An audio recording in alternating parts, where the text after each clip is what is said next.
Introduction: The Dove Park Incident. For years, there have been reports of paranormal activity in parts of the Midwest, Southeast, Southwest, and North. Some of the activity even leaked into major cities such as Blue Spring, Light Terrace, and Loving City. Photographers in the past have even reported on some of these major events happening, walking the beat at night trying to get information. However, local authorities never would give up information because national authorities forbid them to disclose any type of information.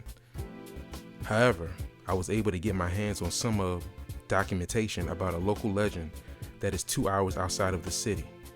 My name is Tavon Henderson, a local photographer and reporter for a local news publication in downtown Loving City. One man I spoke with, whom I'm not sure gave me his real name, but I did meet with him, told me about what took place over 40 years ago in the late 1970s in a small town. Chapter 1: The Interview. Tavon drives up to a house near the north side of the city. The house is located in a quiet suburban area with a classic look out of the 1950s. He gets out of his car and walks up to the steps and knocks on the front door. "Well, it's great to see you, Mr. Vox. Thank you for being open to meeting with me," Tavon said to Vox. "Tavon, did anyone follow you?" Vox said to Tavon. "No, sir," Tavon said to him. "Well, shut up and get your silly behind inside. This is serious if you are even thinking about going out to that location," Vox said to Tavon, pointing at him. "Sir, I did not mean to offend you at all. The story has been around for over 3 decades. The times I've tried to talk to people about the situation, everyone is hush-hush about it," Vox responded to Tavon. "Rightfully so. You're lucky I'm telling you about it. That night was something I'll never forget, and neither will the local townspeople. They are very blessed they all survived. Growing up as a child, I had heard stories about local creatures living in the woods, but I'm not talking about some average wood animal like a deer or a bear. Nah, son. I'm talking about something much more scarier," Vox said to Tavon. Well, Mr. Vox, I'm all ears. I just want to know, how did an entire town get scared? According to the reports, I read that the police department was terrified. The local school buildings had some walls knocked down as if an elephant had hit them. And there was no storm or natural disaster to cause that type of damage, Tavon said to Vox. "Look, kid, when all that went down, the police had to keep their mouth shut. The reason is because the feds had gotten involved. And when the feds get involved, you do what you are told. This case went from the local government to the national government. And apparently this is not the first time something like this had happened. The town was not the only place in the country that experienced this type of activity," Vox said to Tavon. "Really?" Tavon said to Vox. "Heaven's sake, boy. I mean, look, this is the 1970s, and this happened before that time. We are freaking talking about over 40 years ago. When I lived there, I was just an 18-year-old kid that worked in the local shoe store. I had signed up for the ROTC to go in service after high school, and after dealing with that situation, I'm not even sure I was ready for the Army. Tavon, that day was a great day, and the night started off to be a great night. I was closing up the store about 7 p.m. Then I see this couple come banging on the door of the store. They said to lock the door and cut off the lights inside the store. Now, I did not know what was going on, and then my manager in the back ran to the front of the store, telling them both to calm down and that they could not be in the store right now. Anyhow, they begged him to let them stay and said do not open the door or turn on the lights inside the store. Next thing I know, we all heard this growl. I had never heard a sound like that before. The sound sent chills through my body. We all got quiet. You cannot hear anyone pass a fart, it was so quiet," Vox said to Tavon. "Wait a minute, Chief. Mr. Vox, what in the world are you talking about farting?" Tavon says to Vox. "Please, kid, everybody farts. Shucks, even that pretty young thing you might be loving. She's cute, but she farts too. You wonder where that smell of old cabbage came from," Vox said to Tavon. Tavon sits there and just shakes his head. Anyway, we all got silent. We could see the big shadow go by the curtain of the store. The shadow was huge. Vox leans into Tavon when he said this to him. The shadow had to be 7 feet tall. Then I heard people screaming outside and folks running in fear. Then the local police were called and you could hear them setting it off in the town square. Talk about a night gone wild. Woo! The town was in an uproar. When the local press got a hold of what happened, next thing you know, the feds came in shutting down everything. roped off the roads. The feds had the local authorities reroute people to drive the other direction. I mean, they were there for a week. I could see them from a distance. Would look like a specialized unit going to take care of what that creature was in the area. Those tactical soldiers were no ordinary police. They were a specialized unit. One thing I do remember is that when they all opened back up the town, half of the bleach and vinegar were gone in the local market. Not sure if the formula had something to do with stopping that thing or keeping more of them away. However, it worked. Recently, I had got a call from my cousin who still lives there. He told me he had heard the same sound he had heard 40 years earlier. He went for a walk with his family in the local park. My cousin and his family said they all smelled a strong odor. He knew it was time for them to leave. They all hopped in the car and took his car to get washed. Then they all went home, washed all their clothes they were wearing, and took showers. He sprayed some of the formula on his property around his house I told you about earlier. Look, Tavon, if you decide to go up there, just be prepared. Locals do not say too much about what happened that night. After that night, I joined the military for about 20 years. Once I retired, settled down about 2 hours away from that town. Worked as an artist for a local newspaper and then retired again. Of course, I got married and had kids too, so I had a lot going on. You know what I'm saying? Vox said to Tavon, looking at him. Mr. Vox, that was an interesting account. No one, and I mean no one, has ever gone into that much detail about what took place that night in Blue Ridge, Tavon said to Vox. Yeah, with good reason. That school you talked about did not look like an elephant hit it. No, instead it looked like a bulldozer hit the side of that school building. Folks just keep to themselves in Blue Ridge and go on about their business. If you do not start none, there will be none. Just watch what flavor you put on your fries. Some folks like ketchup or barbecue sauce. Some folks like blue cheese. Then some folks do not, Vox said to Tavon. I understand, Mr. Vox. I will be careful, but people should know the truth about what happened. My family came from there, and then they moved. Maybe I can understand more about why they left the area. I will be careful about how I move. Good, young man. Please make sure you do just that. Vox smiles. Tavon stands up to shake Vox's hand, and then Vox walks Tavon to the front door of his home. Tavon walks down the front porch towards his car, raising his hand to wave goodbye to him as Vox watches from his window. Nice kid, but hope he comes back in one piece, Vox says to himself. Tavon on the phone talking to editor-in-chief of the Loving City International newspaper, Chance Goodwin. Tavon is on his way driving up to the Blue Ridge area to gather data about that night 40 years ago when the town was attacked by some creature. Chance Goodwin is on the phone calling Tavon about his coverage of the Dove Park incident. Chapter 2, Protection and Wisdom. Tavon, it is Goodwin. How's your story coming along on the Dove Park incident in Blue Ridge? Well, sir, so far so good.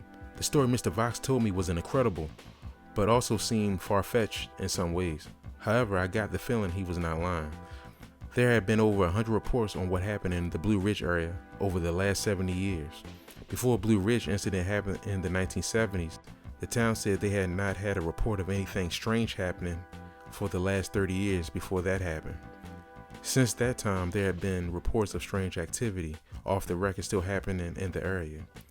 The town seems like an old, small country town, but what I see is a little strange. There are a lot of bars on the windows of the businesses. This place does not look like a riot will break out anytime soon. Bleach and vinegar is on sale everywhere in this town. I'm going to the local store before I check out the park in the area. Tavon, listen. I'm sending Mark to come to check up on you later, so you won't be out there alone. Chief, you sending Mark? Not saying he's not helpful, but the man is scared of his own shadow. Are you sure he's the right fit to help? I'm not sure about this paranormal stuff, but in my years of reporting, I had seen my share of strange things too. Mark is a lot stronger than you think. Just be safe out there. Please call or text me if you need help. Chance Goodwin tells Tavon. Alright, Chief, if you say so.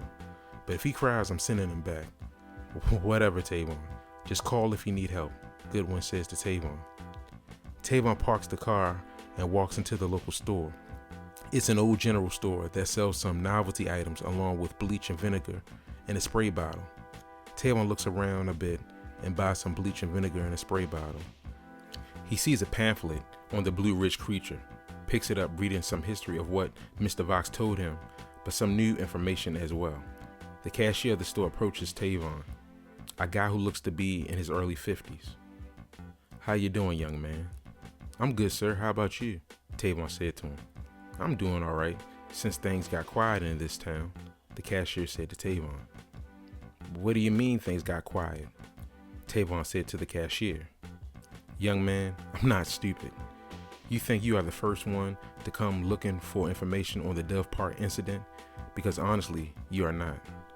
This being a small town, we notice out-of-towners all the time. So where are you from, man?" "I'm from Lovin City." Tavon looked surprised, speaking to the cashier. "You are from Lovin City? Okay," the cashier smiles. "My wife is from there. Y'all got some good donuts up there." "Well, sir, if you're looking for information, the best place to get it is in Dove Park. There have been some sightings around the place. It's near that old school that got the side wall knocked off. However, rookie, let me warn you, if you go there, keep that spray bottle on you. Also, any bright lights can help. You got a camera on you with a flash, that is a good thing. Flashing lights can help distract it, whatever it is supposed to be." "I appreciate you, sir."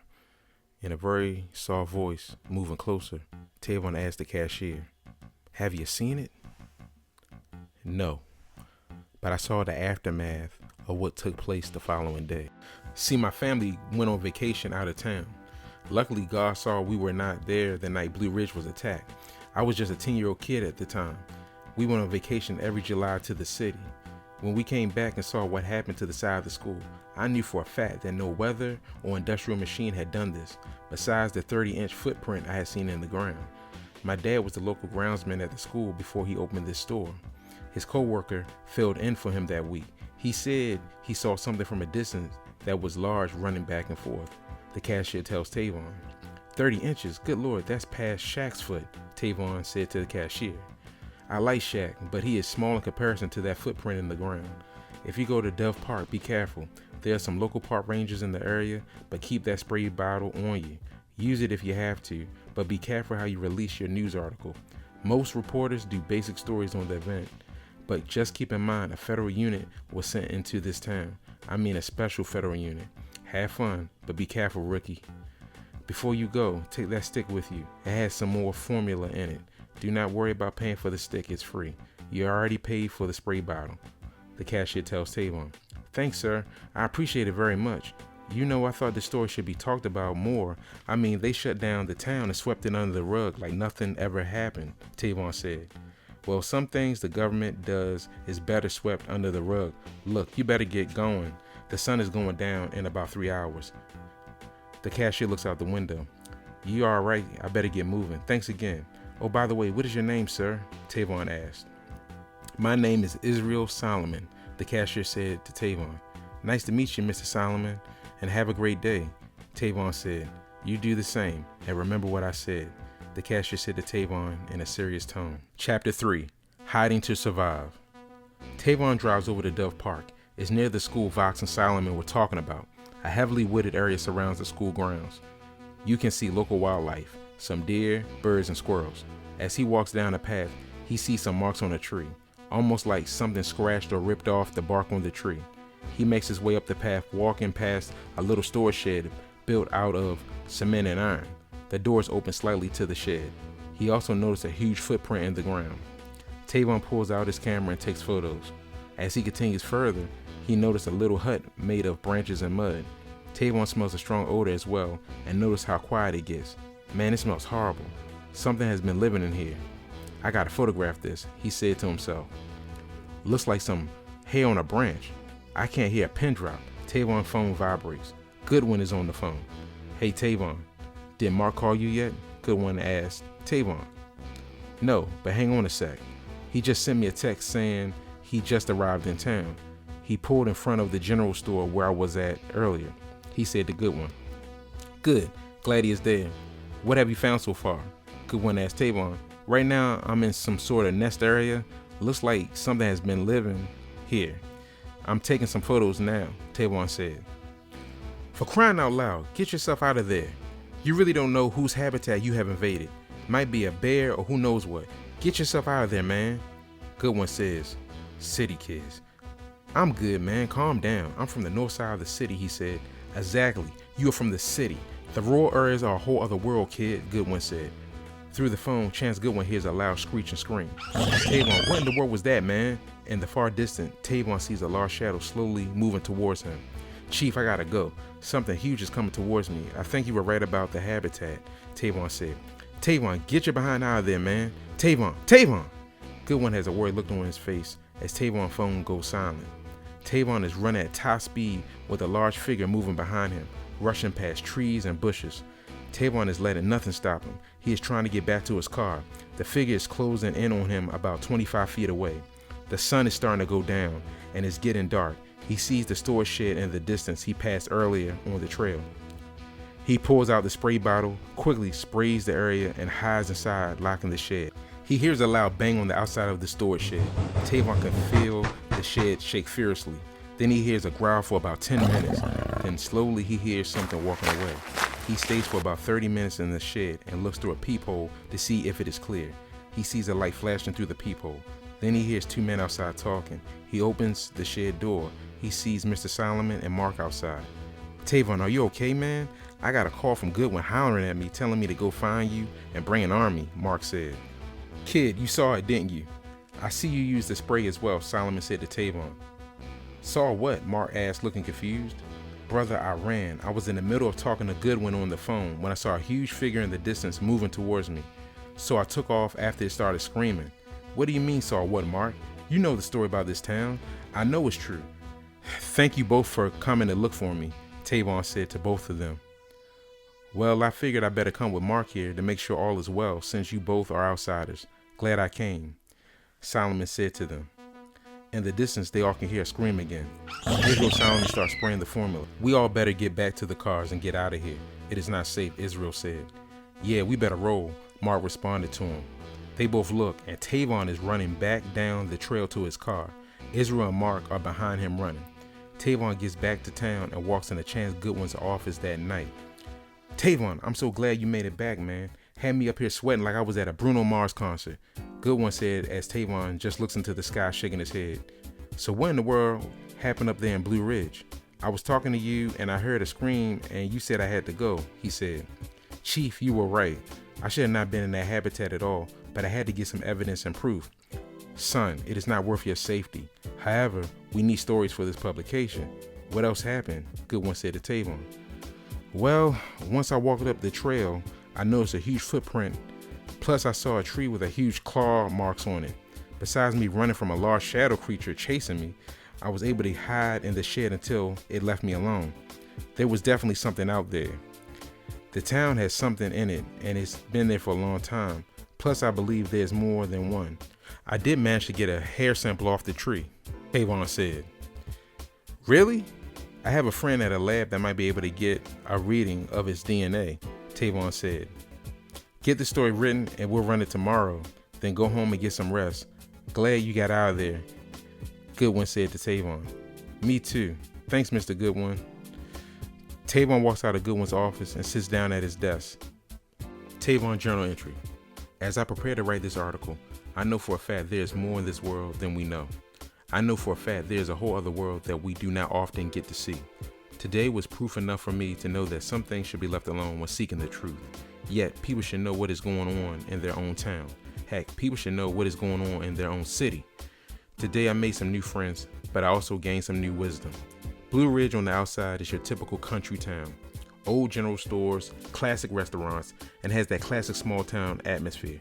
Yet within that town, there's a darker secret. Something that is not of our world, or is it? Now is the time for people to know there is more than just what we see at the local zoo. Why would anyone want to cover this up? Well, I'm going to see what is out there. As a photographer and a journalist, the public has the right to know what is going on. Creatures that are not in our everyday walk of life are among us on this planet. Hidden in rural communities and some communities not so rural.